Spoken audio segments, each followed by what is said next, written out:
Olá, seja bem-vindo. Hoje a gente vai mergulhar num tema que soa super técnico, né? O conceito de ato administrativo. Soa mesmo. Confesso que o nome parece algo saído de um manual do governo, mas as fontes que a gente tem aqui, de juristas como a Maria Silvia Zanella de Pietro, o José dos Santos Carvalho Filho, Nomes de peso. exato, eles mostram que, na verdade, esse conceito está em todo lugar. É o DNA do poder público agindo, sabe? Desde a multa de trânsito até, sei lá, a autorização para um show. Uhum. E a nossa missão aqui é pegar esse conceito que parece um bicho de 7 cabeças e traduzir o que realmente importa. Exatamente. E o curioso é que não tem uma lei que define, assim, com todas as letras. Ato administrativo é isso. Não tem. Não. É uma construção dos estudiosos do direito. Por isso tem tantas nuances, tantos detalhes.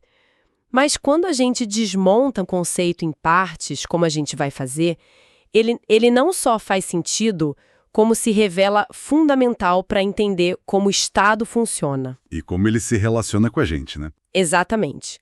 Vamos construir essa ideia juntos, passo a passo. Boa. Então vamos lá, pelo começo. Se eu recebo uma notificação da prefeitura para podar uma árvore que está ameaçando cair, isso é um ato administrativo. O que faz esse papel ser tão diferente, sei lá, de um bilhete de um vizinho pedindo a mesma coisa? As fontes falam em 3 elementos-chave, né? Perfeito. Esse é o ponto de partida ideal. São, assim, 3 pilares. O primeiro é a manifestação de vontade. Certo. Mas não é qualquer vontade, né? É a vontade que vem da administração pública. O segundo é que essa vontade tem que produzir efeitos jurídicos. Ou seja, criar ou mudar algum direito. Isso, ela cria, modifica ou até extingue um direito, uma obrigação.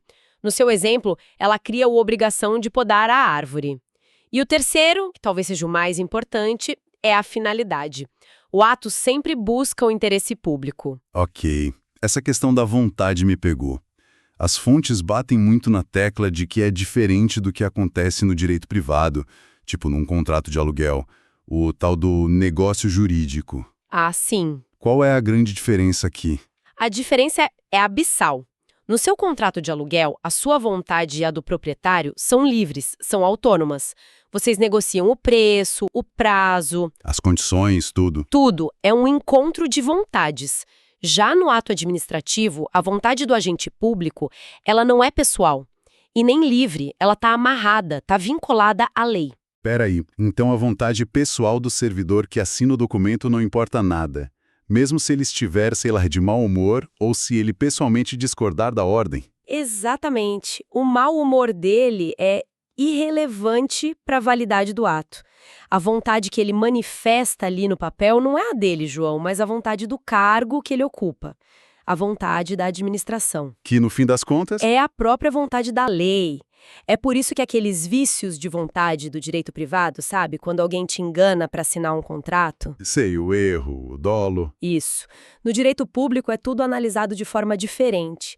O foco não está na psicologia do agente, mas em saber se ele agiu dentro do que a lei mandava. Entendi. A pessoa é só um instrumento da lei naquele momento. Bom, para aprofundar, uma das fontes fala que existem diferentes critérios para a gente identificar o que é um ato administrativo. Critério subjetivo e objetivo. Parece teórico, mas imagino que tem uma aplicação prática, né? E tem.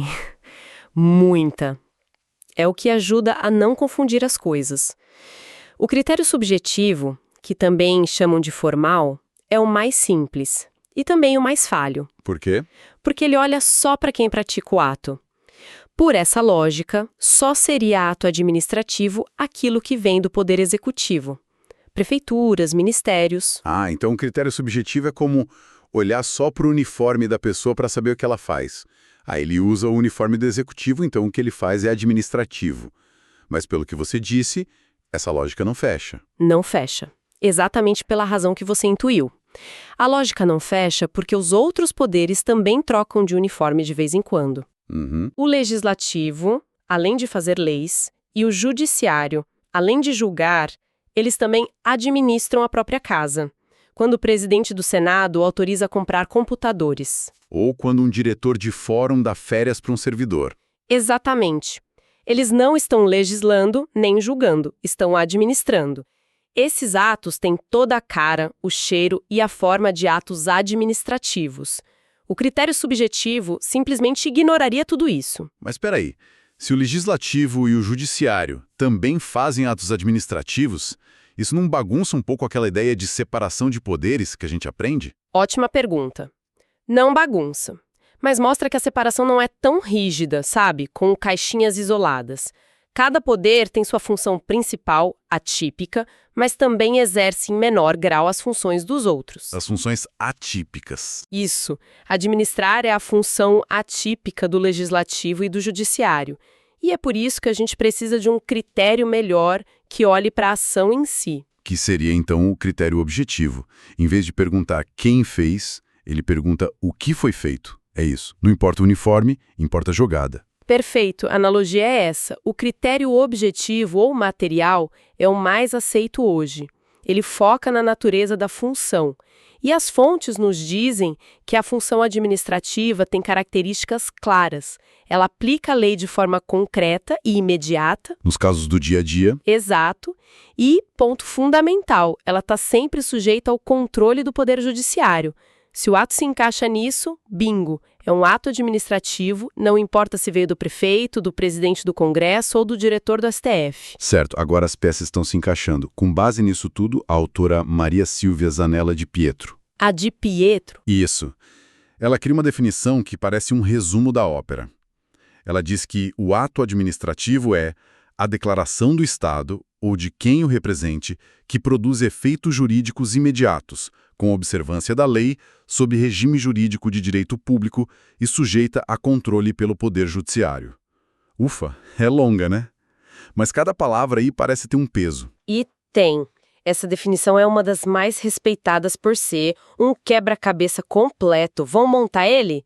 Primeiro, declaração do Estado. Unilateral. Unilateral.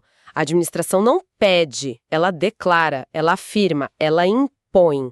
Com base na lei, claro. A segunda peça produz efeitos jurídicos imediatos. O que isso quer dizer na prática? Significa que o ato te atinge diretamente aqui e agora. Pensa na diferença entre a lei do imposto de renda, que é geral, abstrata. Vale para todo mundo? Exatamente. E a notificação que chega na sua casa com seu nome, seu CPF, o valor a pagar, essa notificação específica É o ato administrativo. é o ato. O efeito é concreto, imediato na sua vida. A mesma coisa com a carteira de motorista. É um ato que te dá um direito imediato de dirigir. Faz todo sentido. Agora, a terceira peça que me parece o coração da coisa. Sob regime jurídico de direito público. É aqui que o Estado joga com regras diferentes das minhas e das suas. Exatamente. Aqui está o superpoder do Estado. Estar sobre o regime de direito público significa que o ato tem prerrogativas, vantagens que não existem entre particulares. A gente chama isso de potestade pública, e ela se manifesta em dois atributos principais. O primeiro é a presunção de legitimidade. Presunção de legitimidade. Soa como presunção de inocência. A lógica é parecida. A lógica é bem parecida. Significa que todo ato administrativo, assim que ele nasce, é considerado válido, legal, até que alguém prove o contrário. Sua CNH é válida desde que você a recebe. A multa de trânsito é devida a partir do momento em que é emitida. Mesmo que eu vá recorrer. Exato. Você pode recorrer, questionar, mas até uma decisão final, o ato está valendo, está produzindo efeitos. Sem isso, a administração pararia, né? Tudo seria questionado antes de acontecer. E o segundo atributo desse superpoder? É a autoexecutoriedade. Esse é, talvez o mais impressionante. É o poder que a administração tem de executar suas próprias decisões com meios próprios, sem precisar, a princípio, pedir autorização para um juiz. Se a vigilância sanitária interdita um restaurante, ela não vai ao fórum pedir uma ordem. Ela vai lá, coloca a placa de interditado e lacra a porta. É um poder imenso, justificado pela urgência, mas é também onde mora o perigo do abuso, né? Entendi. Isso me leva direto para a última peça da definição da de Pietro. Sujeita à observância da lei e a controle pelo Poder Judiciário. Essa seria a criptonita para esses superpoderes todos, o freio de arrumação. Perfeito. É o contrapeso indispensável numa democracia. O ato administrativo não é um ato de um rei. Ele tem que seguir a lei em cada detalhe. É o princípio da legalidade estrita. E se ele for ilegal, imoral, desproporcional... Se tiver algum desvio. Exato. A justiça pode e deve intervir para anular esse ato. No Brasil, nenhum ato do poder público está acima do controle judicial. É a garantia final do cidadão. Ok, o conceito do ato como uma ação, uma declaração, ficou bem claro. Mas isso me leva a uma pergunta que as fontes também exploram e que eu acho que atormenta muita gente. E quando a ação do Estado é não fazer nada? O que acontece quando o governo simplesmente fica em silêncio? Essa é uma das áreas mais frustrantes do direito administrativo para o cidadão comum. No direito privado, tem aquele ditado: quem cala, consente. Sim. Em algumas situações, o silêncio pode mesmo valer como aceitação. No direito público, a regra geral é o exato oposto. O silêncio do Estado não é um ato, é uma omissão. Sozinho, ele não significa nem sim, nem não. Ele não significa nada. Quer dizer que se eu sou um pequeno empresário, peço um alvará e a prefeitura não me responde por meses. Legalmente, nada aconteceu. Meu pedido caiu num buraco negro. A sensação é exatamente essa. E a realidade jurídica inicial também. Seu pedido fica num limbo. A inércia da administração por si só não gera nenhum direito e nem negação. Mas... Tem um mas. Tem um mas, que é o pulo do gato. Para que o silêncio tenha algum valor jurídico, seja para aprovar ou para negar, precisa ter uma lei dizendo isso expressamente. Poderia dar um exemplo para clarear? Claro. Imagina que o Código de Obras da sua cidade diz assim: se o pedido de licença para pequena reforma não for analisado em 60 dias, a licença será considerada aprovada. Ah, entendi. Nesse caso, o silêncio da prefeitura por 61 dias vale como um sim. Por quê?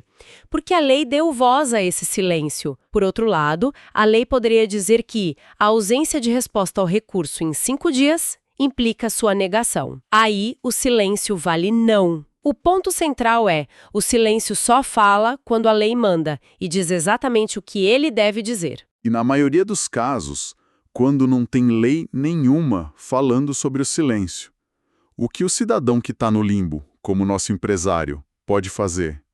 Fica de mãos atadas? De forma alguma.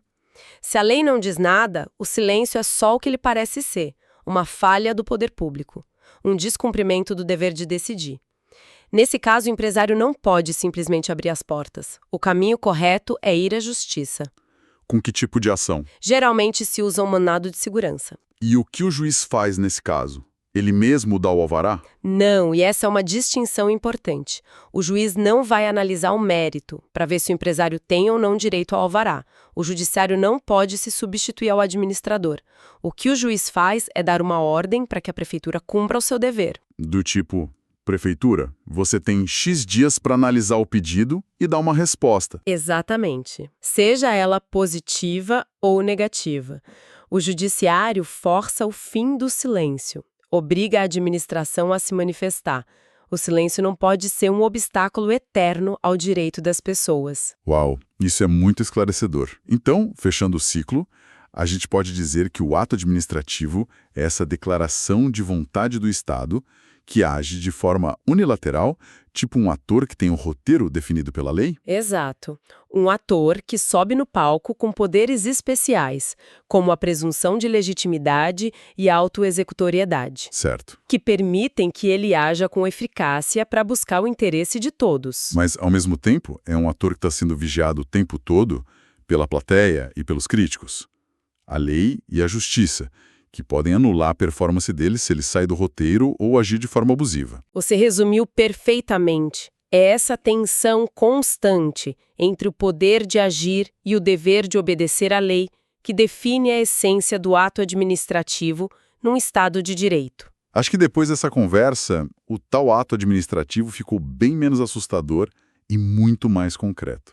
Entender suas regras é, no fundo, entender uma parte crucial das regras do jogo entre o cidadão e o poder público. Sem dúvida. Mas fica uma reflexão, né? Se o ato administrativo é a materialização do interesse público num momento específico, O que acontece quando o interesse público de hoje entra em conflito com o de amanhã? Pensa num ato que aprova uma obra com benefícios econômicos imediatos, mas com um custo ambiental altíssimo ao longo prazo. Quem controla a dimensão do tempo nesse poder de decisão? Fica aí para a gente pensar.